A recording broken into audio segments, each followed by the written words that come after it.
国家主席习近平周五上午应约同美国总统拜登通电话，就中美关系和双方关心的有关问题进行了坦诚、深入、广泛的战略性沟通和交流。习近平强调，中美关系不是一道是否搞好的选择题，而是一道如何搞好的必答题。拜登表示，美方从无意改变一个中国政策，美方愿同中方开展更多坦诚交流和建设性对话，推动美中关系重回正轨。国际舆论对中美元首时隔7个月再次通话高度关注。来看看报道。习近平首先就飓风艾达造成美国多地人员伤亡和财产损失，向拜登和美国人民表示慰问。拜登对此表示感谢。习近平指出，一段时间以来，美国采取的对华政策致使中美关系遭遇严重困难，这不符合两国人民根本利益和世界各国共同利益。中美分别是最大的发展中国家和最大的发达国家，中美能否处理好彼此关系，攸关世界前途命运，是两国必须回答好的世纪之问。中美合作，两国和世界都会受益；中美对抗，两国和世界都会遭殃。中美关系不是一道是否搞好的选择题，而是一道如何搞好的必答题。习近平强调，中国古诗曰：“山重水复疑无路，柳暗花明又一村。”中美自1971年双边关系破冰以来，携手合作给各国带来实实在在的好处。当前国际社会面临许多共同难题，中美应该展现大格局，肩负大担当，坚持向前看、往前走，拿出战略胆识和政治魄力，推动中美关系尽快回到稳定发展的正确轨道，更好造福两国人民和世界各国人民。习近平阐述了中方在气候变化等问题上的立场，强调中方坚持生态优先、走绿色低碳的发展道路，一直积极主动承担同自身国情相符的国际责任。在尊重彼此核心关切、妥善管控分歧的基础上，两国有关部门可以继续接触对话，推进在气候变化、疫情防控、经济复苏以及重大国际和地区问题上的协调和合作，同时挖掘更多合作潜力，为两国关系增添更多积极因素。拜登表示，世界正在经历快速变化，美中关系是世界上最重要的双边关系。美中如何互动相处，很大程度上将影响世界的未来。两国没有理由由于竞争而陷入冲突，美方从无意改变一个中国政策。美方愿同中方开展更多坦诚交流和建设性对话，确定双方可以开展合作的重点和优先领域，避免误解误判和意外冲突，推动美中关系重回正轨。美方期待同中方就气候变化等重要问题加强沟通合作，形成更多共识。双方一致认为，中美元首就中美关系和重大国际问题深入沟通，对引领中美关系正确发展非常重要。同意继续通过多种方式保持经常性联系，将责成双方工作层加紧工作，广泛对话，为中美关系向前发展创造条件。从习主席的表态当中可以读出两方面重要的因素。一方面，从中国的角度来说，我们当然希望与美国好好相处，但是同时，中国看到了现在美方的一系列的负面的动向，中国对于中美关系是不抱任何幻想的。在这两重因素的影响之下，现在中国认为中美关系下一阶段如果要进行校正的话，美国首先要做出积极的姿态。所以呢，对于美方释放出的一系列的信息，中国是听其言观其行，同时中国也在推动美国在下一阶段真正落实双方领导人通话过程中的一些核心的信息。周五的外交部例行记者会上，中美元首通话成为各国媒体关注的焦点。发言人再次强调，中美关系不是一道是否搞好的选择题，而是一道如何搞好的必答题。台湾问题始终是中美关系中最重要、最敏感的问题。一个中国原则是中美关系的政治基础。习近平主席在通话中强调，中美应在尊重彼此核心关切、妥善管控分歧的基础上，继续接触对话，推进协调合作，为两国关系增添更多积极因素。拜登总统在通话中表示，美方从来无意改变一个中国政策。中美元首时隔7个月再次通话是今天记者会上各方关注的焦点。他们也希望发言人能够透露出更多双方通话的细节，这也体现出外界对于中美关系的高度关注。我们注意到此次通话，白宫方面虽然没有提供太多的细节，但强调美方有责任确保竞争不变为冲突。结合此前美方提出的对华3分法，以及随后中方在多个场合对此进行的批评，外界分析认为，这或许也意味着美方需须要重新审视合作、竞争、对抗之间的关系。美国所谓的管控分歧，其实呢还是为了美国与中国进行竞争，甚至未来要进行对抗，在进行铺垫。但是从中国的角度来说，管控分歧意味着两个国家必须相互尊重，必须以一种平视的姿态来看待彼此。中国也不可能接受美国的三分法。中国仍然强调的是，中美两国之间的关系必须是平衡的，双方之间要相互尊重，要互利共赢。而对于美方现在耍的一些花招，美国的一些小心思，中国看得非常清楚，也绝对不会让美国的如意算盘能够打得响。美国哥伦比亚广播公司引述一位白宫高级官员的话称，这次通话是由拜登发起。路透社在报道中表示，中美元首在北京时间周五上午，也就是美国东部时间周四晚间，进行了约90分钟的通话。电话的氛围显得熟悉而又坦率。中美元首还在通话中一起回忆了2011年时两人一起在北京的小吃店用餐，以及同游都江堰等地的经历。其实，在近一时期，中美进行沟通的过程当中，应约这个词是频繁出现的，反映出的实质是近一时期美国急需与中国进行沟通，急需中国帮忙。现在对于拜登政府来说，内忧外患是他所面临的局面，难以应对，所以面临着这样的一个烂摊子。在一系列重要的问题上，美国现在开始把更多的目光投向中国，不管是在阿富汗这样的地区问题上，还是在气候变化涉及到全人类利益的问题上，美国都希望通过中国的帮助来摆脱困境，来树立自己的形象。但是我们会看到，尽管美方有求于中国，但是呢，并不意味着美国要好好与中国相处。市场对中美元首通话反应积极，沪深两市纷纷上涨，在岸人民币汇率升至3个月以来的最高位。德国商业银行经济学家周浩分析指出，中美元首通话安抚了市场的风险情绪。他还指出，由于中国经济数字亮眼，市场对人民币汇率的预期十分稳定。包括法国广播公司、新加坡联合早报在内的多家国际媒体都引述了习近平在通话中所引用的中国古诗“山重水复疑无路，柳暗花明又一村”。深圳卫视注意到，南宋诗人陆游的这一名句曾多次被习近平在国际场合引用。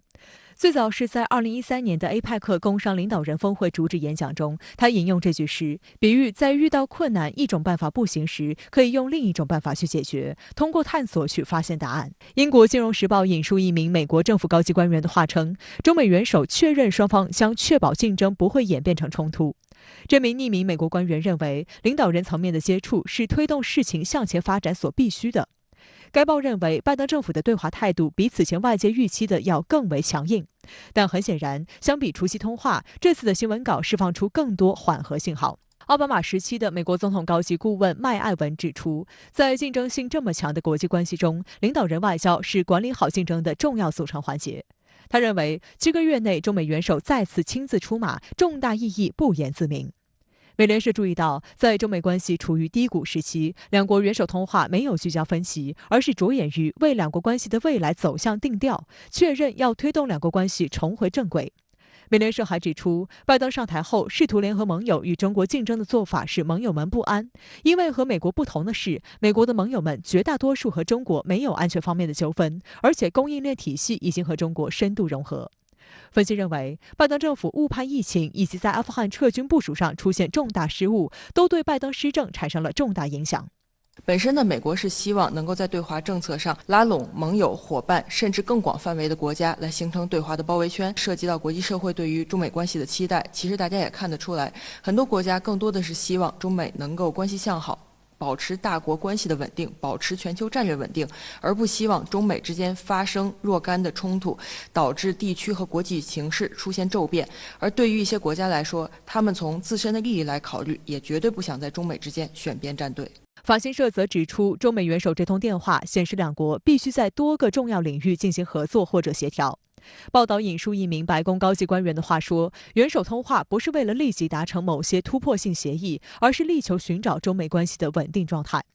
法新社还重点关注了习近平对拜登提出的世纪之问：中美关系不是一道是否搞好的选择题，而是一道如何搞好的必答题。习主席强调，这是一道必答题，也是在提醒美方，中美之间必须要进行沟通。同时，我们也看到，美国在保持沟通方面也是有极强的意愿的。我们看到，美国方面是有一系列的误判。此前，美国认为只要拉起自己的小圈子，对中国进行围堵，甚至与中国之间可以进行脱钩，这一系列的想法对中美关系造成了影响。习主席呢，在提醒拜登，美国不要妄图围堵中国，更不要试图与中国切断关系。这是不可能出现的一个结果。拥有近1000家会员企业的中国美国商会周五发布最新一期调查报告，指出，在华美企最为核心的期待是中美关系改善，尤其是两国元首高层对话、两国政府重建信任以及重启中美人文交流。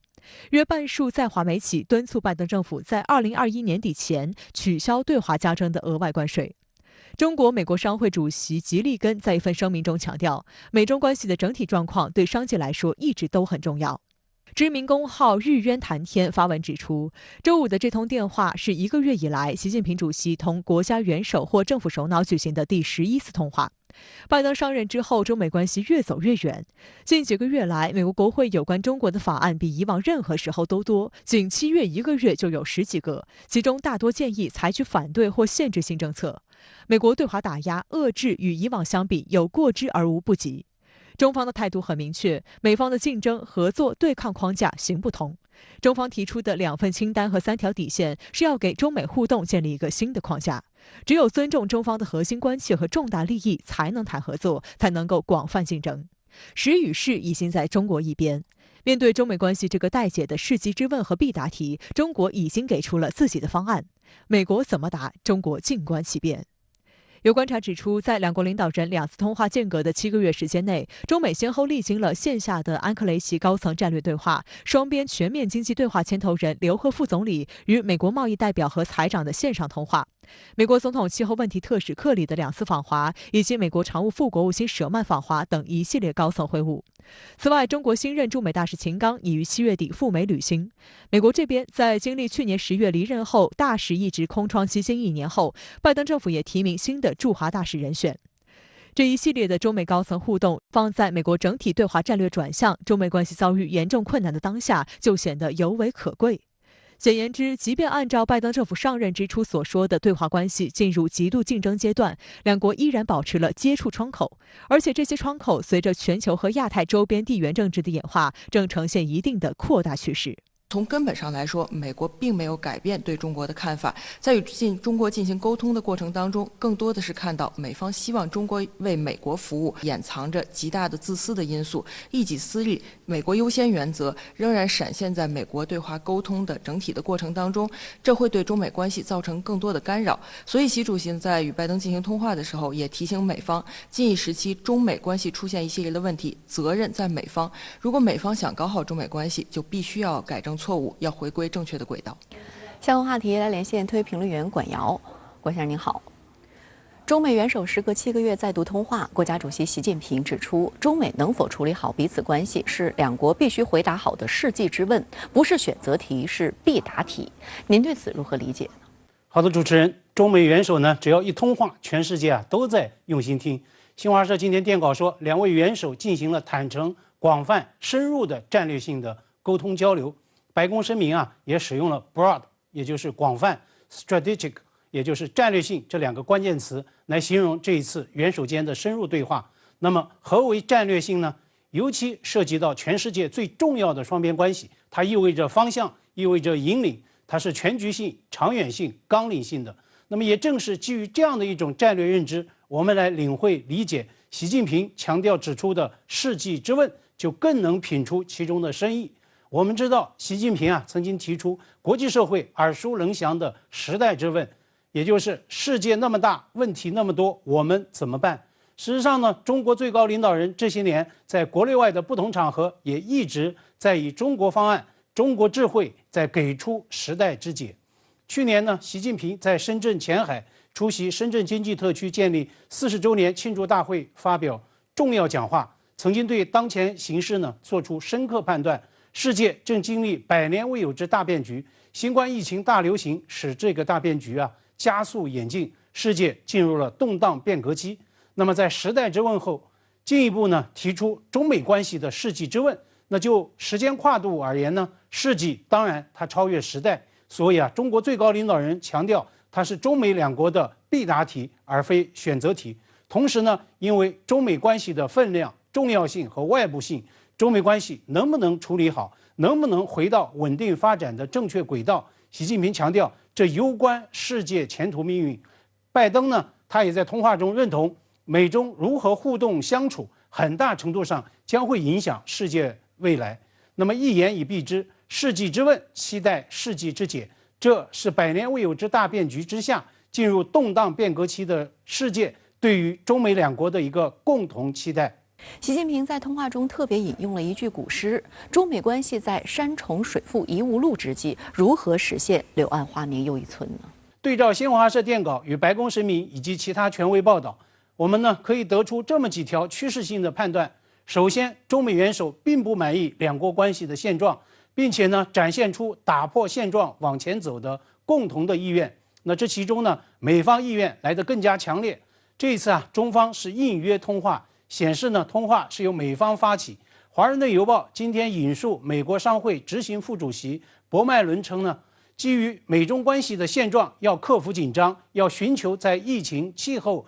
经济领域进行建设性的合作，必须有充分的政治意愿。那么现阶段呢，只能由两位元首直接对话来推动实现。那么接下来中美关系如何回到正轨向前走呢？中方的回答是展现大格局，肩负大担当，要拿出战略胆识和政治魄力。对中美关系遭遇严重困难，习近平明确指出症结所在，这是美国采取的对华政策所致。那么拜登是如何回应的呢？今天他所释放的也是媒体最看重、最多引述的信息，是中美两国没有理由由于竞争而陷入冲突这句话。白宫声明就强调，最新通话是美方负责任管控两国竞争所谓 ongoing effort， 也就是持续性努力的一部分。请注意是持续，所以这意味着美中管控分歧的美方努力将会持续有来。拜登自诩和外国元首政要打交道最多，也是最懂外交的一位美国总统，他呢不可能不清楚中美关系的红线所在。拜登重申，美方从无意改变一个中国政策，请注意是英文的 never， 从来都是在臆想美方背书的台当局确实要听好美国总统口中的从无意这3个字。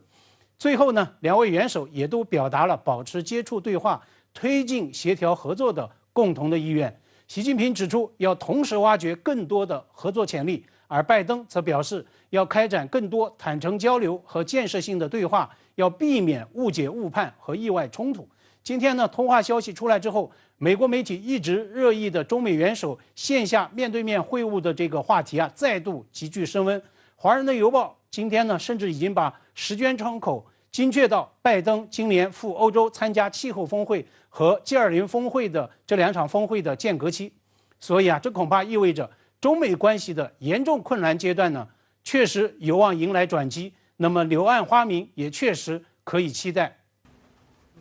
那么对中美元首通话，境外媒体又是如何报道评论的呢？《纽约时报》今天说，中美元首这一次通话打破了被专家称为两国关系几十年来最低点之一的僵局，缺乏沟通是两国之间紧张局势加剧的一个衡量标准。那么拜登呢提出应该搁置分歧，在气候变化问题上进行合作。英国《金融时报》今天的调门更高，也更愿意揣摩美方的立场。今天呢，该报的一个通话报道标题是 Joe Biden calls 习近平 in bid to reset strained relations。 拜登致电习近平，寻求重启双边紧张关系。那么 reset 这个提法在外交关系上，它可是有特定意涵的，也是一个常用词。美国彭博社今天说，这是两国元首今年的第2次通话。在中美关系日显紧张之际，拜登希望通过与中国领导人更加个人化的互动来推进双边合作。美国 CNBC 财经电视台呢，今天把 Avoiding Confrontation 避免对抗做进了大标题，称拜登在与习近平的第2次通话中呢，来共商避免两国对抗。华盛顿邮报今天就引述美国的匿名官员称，拜登发起通话就是要检验在最高领导人层面进行直接沟通是否更加有效。那么今天西方主流媒体的报道热也可以见证这个回答是肯定的，确实是官员口中的所谓 more effective， 也就是更有效果。好的，也谢谢管先生跟我们共同在线分享您的观点，谢谢。第18届中国东盟博览会和中国东盟商务与投资峰会周五在广西南宁开幕。国家主席习近平向大会致贺信。习近平指出，中国和东盟建立对话关系30年来，双方全方位合作不断深化，以实际行动诠释了守望相助、休戚与共的命运共同体精神。国家副主席王岐山出席了大会开幕式并致辞。来看看深圳卫视特派记者从南宁发回的报道。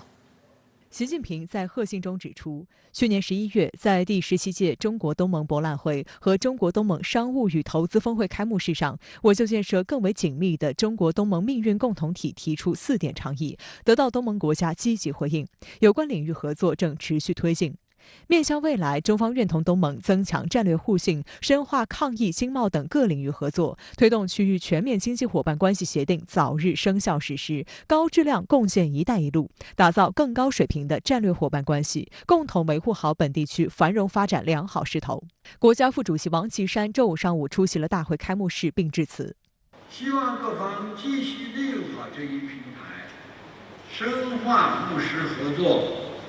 共创美好未来。开幕式上，国家副主席王岐山宣读了习近平主席致大会的贺信，并在随后的致辞当中，从经贸合作、公共卫生等多个具体的领域，呼吁推动构建更紧密的中国东盟命运共同体。最后，他还强调，世界好了，中国才能好，而中国好了，世界才能更好。这也与习主席的贺信一道，引发了现场中外人士的真诚共鸣。We fully agree with them. We fully support this the concept and philosophy of building a shared community of humanity. I think this platform provides us this opportunity for the countries of the region to come together on this platform to promote our trade, to promote our investments, culture to culture exchanges, people to people contacts. I think this is a wonderful idea, and Pakistan is so happy to be part of this. 刚才习主席在贺信上说了非常好，尤其是在经济贸易和投资领域这方面，未来这个前途非常光亮。自2004年起，中国东盟博览会每年在广西南宁举办。本届东博会以共享陆海新通道新机遇，贡献中国东盟命运共同体为主题，同步举办实体展和云上博览会。此外，今年是中国东盟建立对话关系30周年，本届展会继续保持高规格的特点，优化展览内容，聚焦合作热点，推动中国东盟合作走深走实。深圳卫视记者实地探访了东博会展区。据了解，本届东博会参展企业合计397家，共使用展位905个，展位规模比去年增长13.4%。东盟10国按1国1展区参展，实用展览面积约1.2万平方米，涵盖食品、农产品、手工艺品、旅游服务等东盟优势产品及服务，吸引了众多参会商客的目光。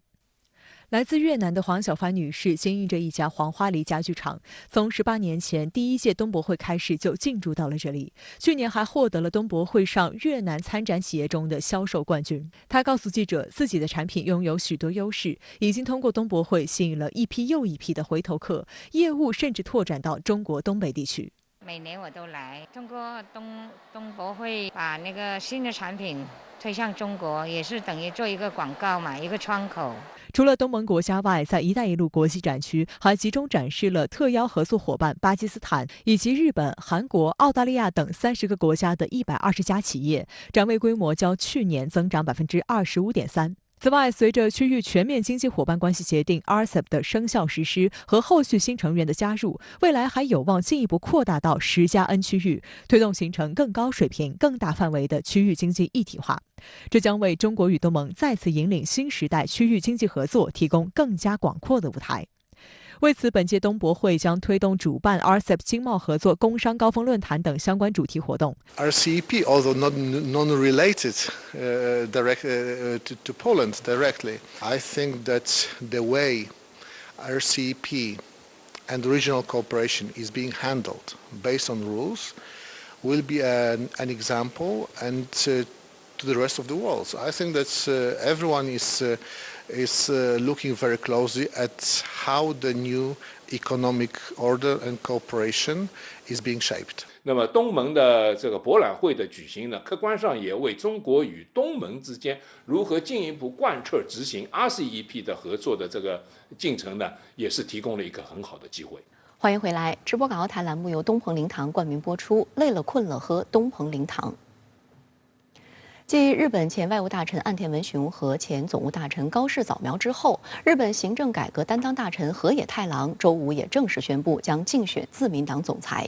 与此同时，上周五突然宣布放弃连任首相的菅义伟正计划再度访美，在四方安全对话首次领导人面对面会谈的空隙，与拜登举行双边会谈。外界估计，菅义伟欲赴美，主要是希望巩固自己积极推进的印太战略作为执政遗产。来看看报道。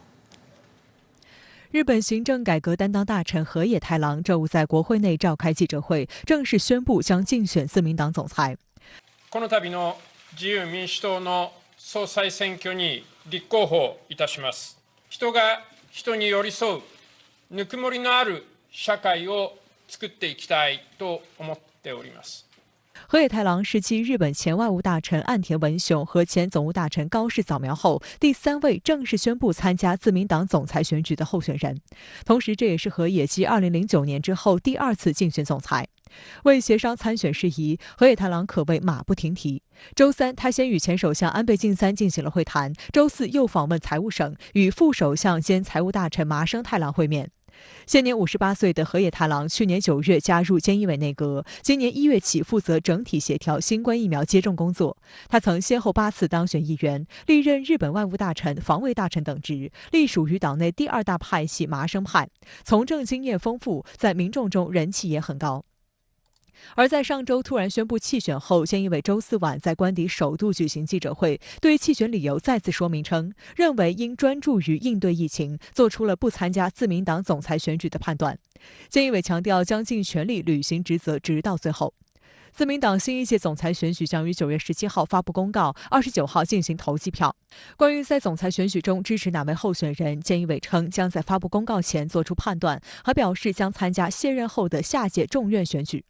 值得注意的是，离任在即，菅义伟还在张罗着再次访美。日本共同社周三报道，菅义伟将于9月下旬访问华盛顿，参加美日印澳四方安全对话首次领导人面对面会谈。共同社援引几位未透露姓名的日本政府消息人士的话称，在拟议的四方安全对话的间隙，菅义伟可能与美国总统拜登举行双边会晤，预料将谈及台海问题。这场突如其来的访美计划令日媒直呼非常罕见，也受到日本政坛各界的质疑反对。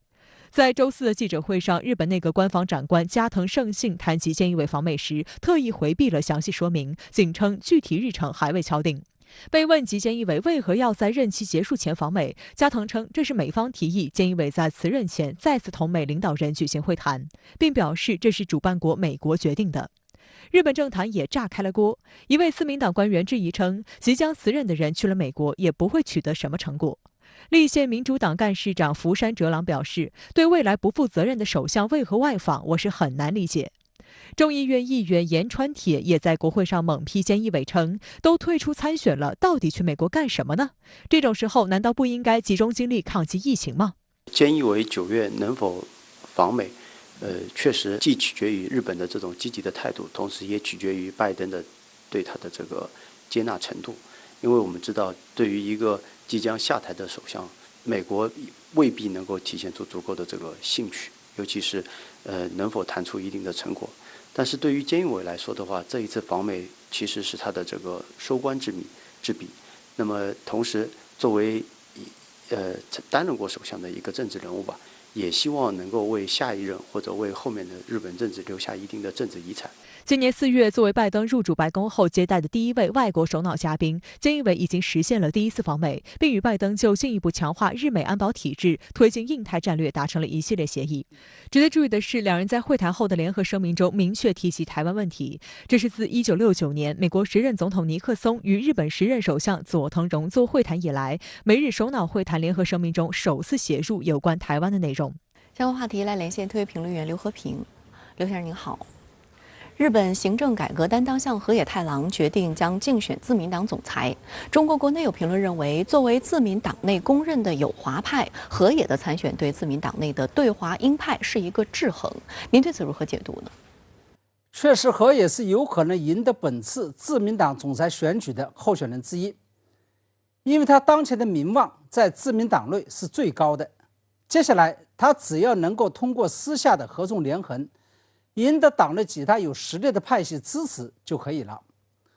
不过，对于有评论把河野归为友华派，我就不太敢苟同。这显然采取的是龙生龙，凤生凤的血缘决定论的观点。因为河野太郎的父亲河野洋平是自民党内著名的友华派，曾发表过对华示好、深刻反省战争责任的河野谈话，他们就据此认定河野太郎也会是一个友华派。很显然，这是一个美丽的误会。事实上，河野太郎是一个不折不扣的对华强硬派。他在担任防卫大臣时，多次批评中国军机进入日本周边空域是威胁行为，并经常在香港与台湾问题上说三道四。其措辞之强硬，即使是在日本的鹰派官员当中都是极为罕见的。不仅如此，我甚至认为，随着自民党干事长二阶俊博对华态度的日趋强硬，日本自民党内的对华鸽派已经基本上是不存在了。另外值得注意的是，当前已经表态参选自民党的几位候选人，包括前外务大臣岸田文雄、前总务相高市昭苗，还有行政改革担当相河野太郎，他们不仅都将对抗所谓的中国威胁，尤其是将台海问题当成了自己的主要政见，而且这些人对中日关系以及台海问题的表态一个比一个强硬，出现了相互飙车的现象。岸田文雄甚至认为，日美两国有必要就台湾有事来进行联合的兵推演练。我们千万不要以为这些人发表的仅仅是选举性的语言，是为了赢得选举的权宜之计。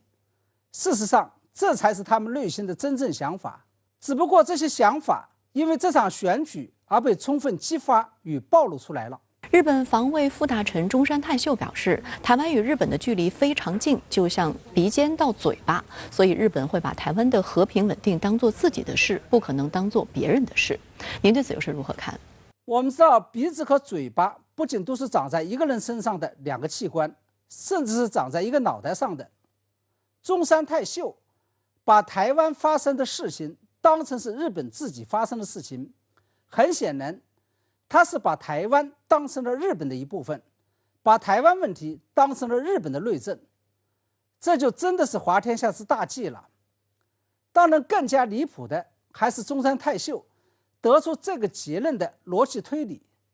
因为台湾与日本的距离非常近。要知道，朝鲜、韩国以及俄罗斯离日本的距离也都非常近。按照这个逻辑，这些国家发生的事情不也都变成日本的事情了吗？而在我看来，包括中山泰秀在内的日本政客们内心真正的逻辑其实就是，由于过去日本曾经侵占过台湾，对台湾进行过殖民统治，所以他们至今仍然把台湾当成了日本的一部分。当台海发生战事的时候，他们就要伸手来干预。也就是说，这些日本政客们至今仍然不知道今夕是何夕，仍然生活在错乱的时空当中。那么从日本政客们的这些言论当中，我们也就可以对眼下的中日与美日关系还有台海局势做出这么几个大致上的判断。第一个是，当前的中日关系与台海局势已经出现了一个非常危险的信号，即日本政客们仍然将台湾当成了日本的一部分。这个也就意味着，未来台海一旦发生战事，即使美国不动手，日本都会冲在最前面。第二，日本近来在对抗中国与介入台海局势上甘当过河卒子的角色，实际上是美国放虎归山的结果。在二战结束以后，美国为了压制住日本，一是给日本头上套了一个紧箍咒，也就是日本和平宪法第9条；二是在日本驻扎了大量的军队。但是近年来，为了应对中国，美国的对日战略发生了逆转，不仅开始全面为日本松绑，允许日本明里暗里突破和平宪法的约束，而且驻军的目的已经不再是为了压制日本，而是在为日本挑战中国撑腰。那么第三，在这种情况下，我们可能就要冷静地反思这样一个问题，即当前中国面临的最大威胁究竟是谁？我相信很多观众都会脱口而出是美国，但是我要说的是，你们的判断可能错了。中国面临的最大威胁，尤其是解决台湾问题时将要面临的最大威胁，其实是睡在我们卧榻之侧的日本。好的，也谢谢刘先生跟我们共同在线分享您的观点，谢谢。